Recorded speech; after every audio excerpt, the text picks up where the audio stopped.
Ladies and gentlemen, I want to express our welcome to the President. I must say, in welcoming him, gives us a chance to give some thoughts to our relations with Latin America.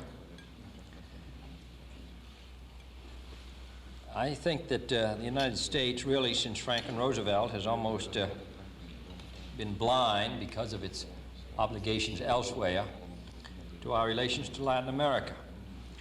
And we poured out our resources and our energy to rebuilding Europe, which is now rebuilt, and to providing for the security of other areas of the world, stretching all the way from South Korea around to Berlin.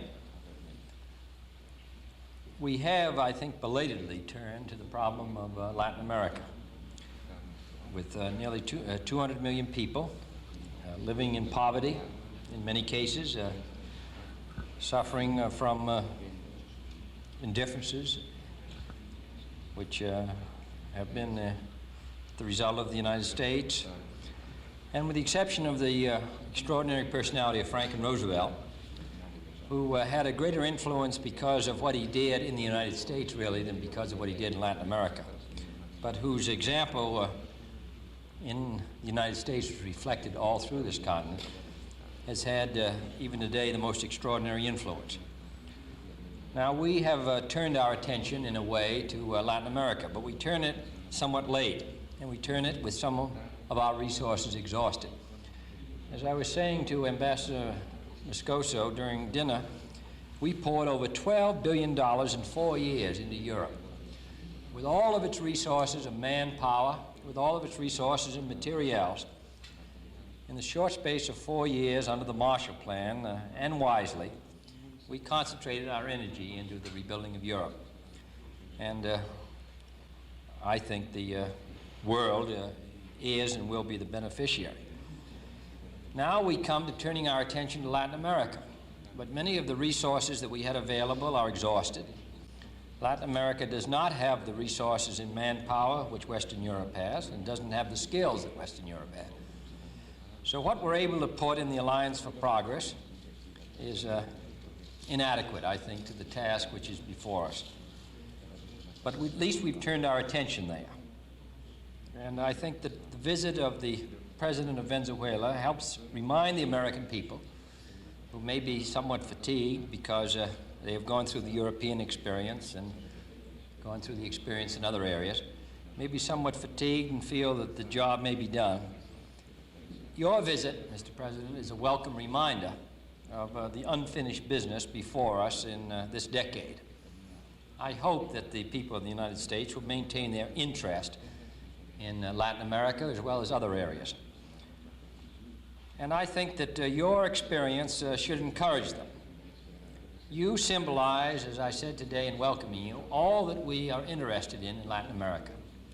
You and your colleagues in Puerto Rico, in Costa Rica, in Colombia, in other areas, the liberal, progressive leaders, all of whom lived in exile, all of whom experienced great difficulties, all of whom lived under dictatorships, and all of whom came to power and have attempted, under great assaults, to bring a better life to their people.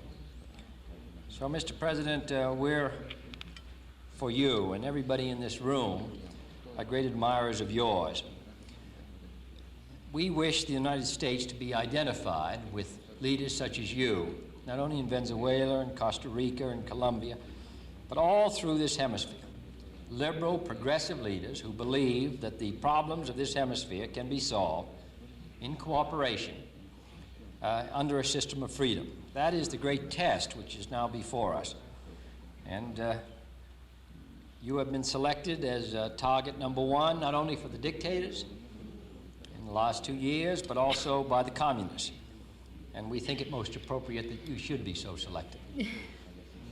So we're the beneficiary of your visit. I hope that your visit here to the United States will remind the people of this country that they have a good deal of unfinished business in this hemisphere, that the hope of this hemisphere lies in leaders such as yourselves, that there's no quick and easy answer to all the problems that we face, that Mr. Castro can disappear and the problems will still remain. And I'm delighted particularly that there are here tonight members of Congress who have been interested in this problem for a good many years and who will be interested in it a good many years to come. So I cannot think of any guest who is more welcome here, and particularly more appropriately welcomed here, this week of the birthday of General Washington and President Betancourt, who was also born on Washington's birthday, and who, while not the father of his country, guides it through the most difficult years of its life and gives us the greatest hope. So, Mr. President, we want to welcome you here, and I want to assure you tonight you're among friends. Join me in drinking to the President of Venezuela.